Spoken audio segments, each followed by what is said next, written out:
여러분 안녕하십니까? 포항 MBC 뉴스데스크입니다. 지난해 태풍 흰남노 당시 포항에서는 자연의 무서움을 실감했는데요. 올해 경험한 게릴라성 집중호우도 이에 못지 않았습니다. 불과 몇 년 새 극한 강우가 일상이 돼가고 있어서 지금까지와는 차원이 다른 대비가 필요한데요. 문제는 예산 확보가 쉽지 않다는 겁니다. 이규설 기자가 문제를 살펴봤습니다. 지난해 포항을 덮친 재난은 다시는 떠올리고 싶지 않은 악몽이었습니다. 올해도 심상치 않습니다. 지난 11일 비가 오는 상황을 촬영한 영상입니다.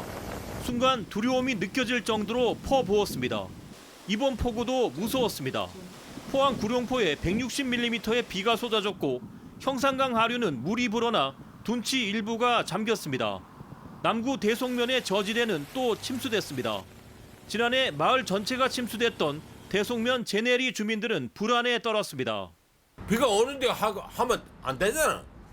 사전에 겨울에 이 해가지고 파고 이 해가지고 준비를 싹 해놓고 아이고 뭐 답답해요. 불과 몇 년 새 극한 강우가 일상이 되어가고 있는 느낌입니다. 그렇다면 어떻게 대비해야 할까요? 포항시는 지난해 흰남노 피해를 겪은 뒤 도시 전체 침수라는 최악의 상황을 막기 위해 포항시 남쪽과 북쪽에 총 연장 28km의 대배수 터널을 설치하겠다는 계획을 발표했습니다. 서울 도심에 설치한 대형 빗물 터널과 같은 개념입니다. 대배수로 터널을 전문가들과 용역하에 적정한 지점에 해서 우회로 빼서 형산강의 유입 수량을 줄여가겠다는 겁니다. 산업단지와 저지대 주거지 보호를 위해 냉천 칠선천과 바닷가에 총 연장 60km의 차수벽 설치 계획도 밝혔습니다. 하지만 문제는 3조 3천억 원으로 추산되는 예산 확보입니다. 시는 예산 확보를 위한 근거를 마련하기 위해 올해 2월 냉천 일대 피해 원인 분석 및 방지대책 수립 용역을 시작했으며 다음 달에는 안전도시 조성 제도 개선 및 도시 진단 용역에 들어갑니다. 점차 강력해지고 있는 태풍이나 자연재해로부터 시민 안전을 지키기 위해 지금 현실에 맞는 설계 기준의 방제 인프라 구축 계획과 또 제도 개선을 저희가 중앙정부에 건의할 계획입니다. 지진특별법을 제정한 경험을 살려 특별법 제정을 통해 안전도시 추진 예산을 확보하겠다는 전략인데 문제는 시간입니다. 기업은 가지고 있는 예산을 빠르게 집행할 수 있지만 지자체는 없는 예산을 따와야 하기 때문입니다. 제 뒤로 차수벽이 보이는데요. 포스코는 범람 위험이 높은 1.9km에 대해 1단계 차수벽 설치 공사를 마쳤고 2, 3단계 공사도 곧 진행할 계획입니다. 지난해에는 포항이 전국에서 가장 심각한 피해를 입어 예산 확보에 유리한 측면이 있었지만 올해는 충청과 경북 북부에서 역대급 재난이 발생해 예산이 분산될 가능성이 높습니다. 포항의 대배수 터널과 차수벽이 설치되기까지 꽤 오랜 시간이 걸릴 것이라는 우려의 목소리가 나오는 이유입니다. MBC 뉴스 이규설입니다. 경북 동해안과 인접한 북부 지역에서 유례없는 수해로 인명과 재산 피해가 발생하자 동해안 시군들도 행사를 취소하거나 축소하고 있습니다. 영덕군은 전국적인 수해 피해자와 유가족들을 애도하기 위해서 오는 28일부터 30일까지 예정된 2023 영덕 황금 은어 축제를 취소했습니다.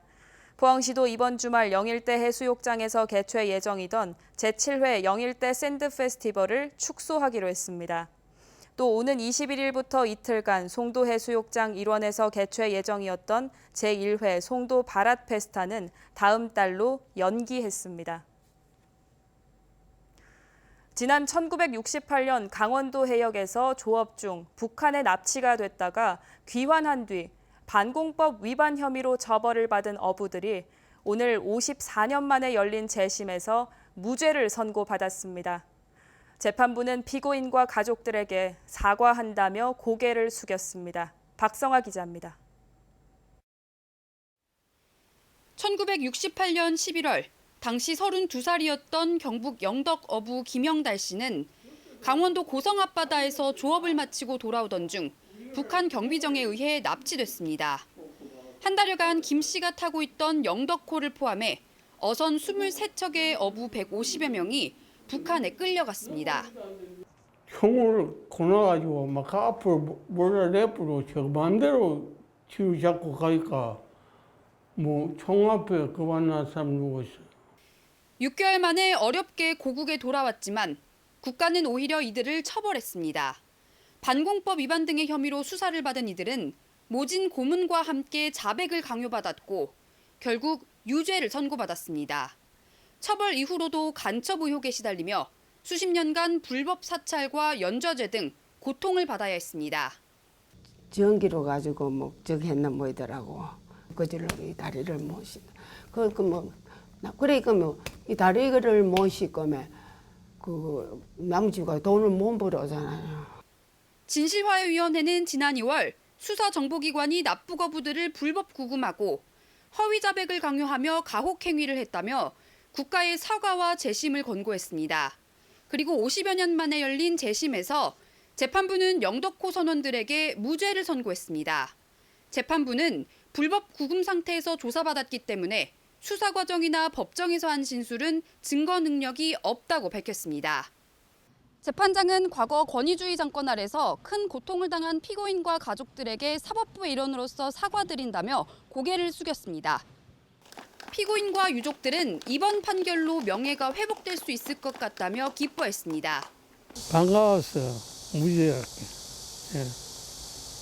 아무 죄도 안 지었으니까 응답고 그렇게 하려 생각했어요. 영덕호와 함께 납북됐던 송학호와 동일호 선원들도 재심을 청구해 현재 재판을 기다리고 있습니다. MBC 뉴스 박성화입니다. 포항시가 산업단지 내 공장 지붕에 대규모 태양광 발전 시설을 설치해서 재생에너지 확보에 적극 나서기로 했습니다. 포항시는 어제 시청에서 경북경제진흥원, KB자산운용, 그린로드 포항과 업무 협약을 맺고 사업비 3천억 원을 들여 공장 지붕에 200메가와트급 태양광 발전 시설을 설치하기로 했습니다. 시는 앞으로 발전 용량을 1기가와트 이상으로 늘려서 신재생에너지 생산량을 확대해 나갈 계획입니다. 이번 집중호우로 낙동강 유역 곳곳이 범람하면서 적지 않은 피해가 발생했습니다. 특히 대형보 주위로 피해가 컸는데요. 이런 극한 호우가 앞으로도 올 수 있다는 점에서 미리 대비하지 않으면 걷잡을 수 없는 피해로 이어질 수 있다는 지적입니다. 손은민 기자입니다. 거대한 짐승이 핥힌 듯 낙동강 둔치 바닥 여기저기가 깊게 파였습니다. 철제 난간은 구겨지고 뽑혔습니다. 범람한 강물이 휩쓸고 간 자리입니다. 굽이굽이 골짜기가 생겼습니다. 콘크리트와 매너기 만나는 데로서 보에서 굉장히 취약한 아주 위험한 그런 구간인데 침식이 되면서 완전히 쓸려 내려가 버립니다. 구미보 다리 밑입니다. 이 다리 기둥을 지탱하고 있는 이 돌무더기 아래 흙까지 이 급류에 휩쓸려서 움푹 파였습니다. 구미보 위쪽 상주보는 피해가 더 컸습니다. 둔치 흙바닥이 뜯겨나가고 제방 일부가 무너졌습니다.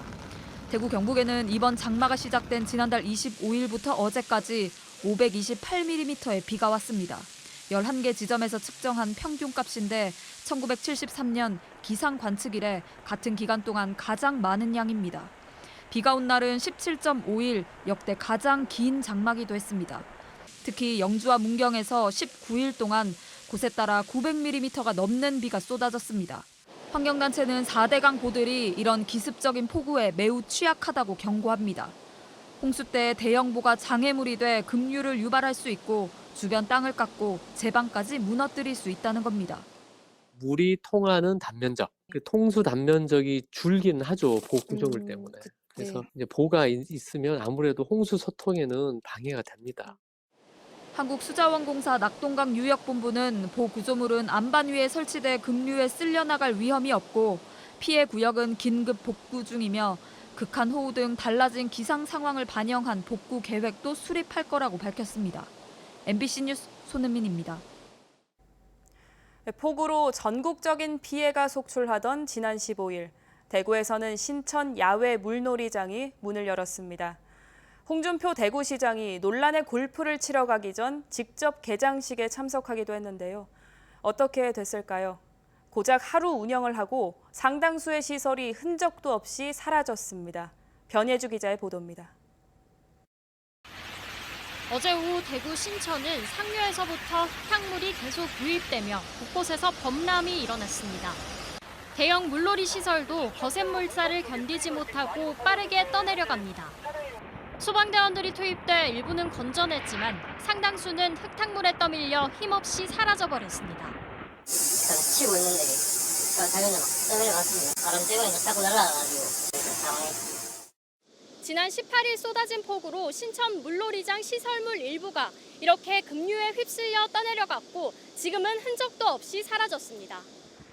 신천 야외 물놀이장이 문을 연 지 사흘 만이었습니다. 개장일인 15일 밤 호우경보가 내려지면서 16일부터는 운영이 중단된 상태였습니다. 주말부터 호우경보가 났어가지고요. 그래서 이거를 워터파크를 이제 철수하려고 해서 이거를 해체하고 작업을 하고 있었거든요. 근데 이제 이게 결박이 좀 헐거워진 상태에서 이제 또 폭우가 내려서 또 이게 유속이 세졌잖아요. 역대급 폭우를 가져온 구름대가 시시각각 옮겨다니고 있었지만 개장을 강행했다 사고가 난 겁니다. 홍준표 시장은 논란의 폭우 속 골프 직전 개장식에 참석해 내년부터는 신천에 본격적으로 수영장과 물놀이장을 만들겠다는 포부를 밝히기도 했습니다.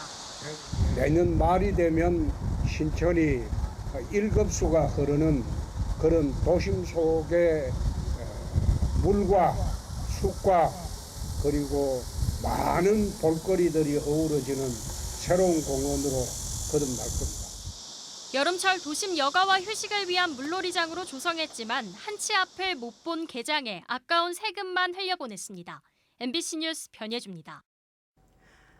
포항의 한 모텔에서 일산화탄소 중독으로 투숙객 3명이 숨진 사건과 관련해 모텔 업주에게 금고형의 집행유예가 선고됐습니다. 대구지법 포항지원은 업무상 과실치사와 도시가스 사업법 위반 혐의로 재판에 넘겨진 모텔 업주에게 금고 2년에 집행유예 3년을 선고했다고 밝혔습니다. 작년 10월 9일 포항시 남구의 한 모텔에서 투숙객 3명이 일산화탄소에 중독돼 숨졌고 모텔 업주는 가스보일러 미점검과 경보기 미설치 등의 혐의로 기소됐습니다. 내년도 최저임금이 올해 9,620원에서 240원 오른 시급 9,860원으로 결정돼 이를 월급으로 환산하면 206만 740원이 되는 걸로 나타났습니다. 이번 인상률은 2.5%로 2021년 1.5% 인상을 제외하면 역대 두 번째로 낮은 수치고 노동계가 오래전부터 주장해온 만 원에도 미치지 못했습니다. 반면 사용자 측은 최저임금이 이미 중위임금 대비 60%가 넘고 중소 영세기업 등의 지불 능력을 고려해야 한다고 주장해왔습니다. 최저임금위원회가 의결한 최저임금 9,860원은 노동부 장관의 확인과 이의 제기 기간을 거친 뒤 확정 고시됩니다. 일본 정부가 후쿠시마산 수산물 수입 재개를 우리 정부에 공식 요청했다고 공개적으로 밝히면서 논란이 커질 걸로 예상됩니다. 일본 외무성은 정식 외교 채널을 통해서 한국에 후쿠시마산 수산물 수입 재개를 요청했다며 과학적 근거를 가지고 판단해달라고 밝혔는데 이는 우리 국민들이 안심할 때까지 수입 금지 조치를 계속 유지할 거라는 정부의 기조와는 배치됩니다. 현재 우리 정부는 2013년 9월부터 후쿠시마 등 8개 현에서 잡힌 28개 어종의 수산물 수입을 금지하고 있습니다. 농림축산식품부는 농기계 업체 등과 함께 침수 피해를 본 농기계 수리 지원에 나선다고 밝혔습니다. 농기계 수리에는 대동 등 4개 농기계 업체와 농협중앙회가 참여하며 농기계 업체는 지역 순회 수리에 나서고 농협은 전국 500여 개 농기계 수리센터와 1,000여 명의 기사 인력을 활용해서 수리 작업을 진행합니다.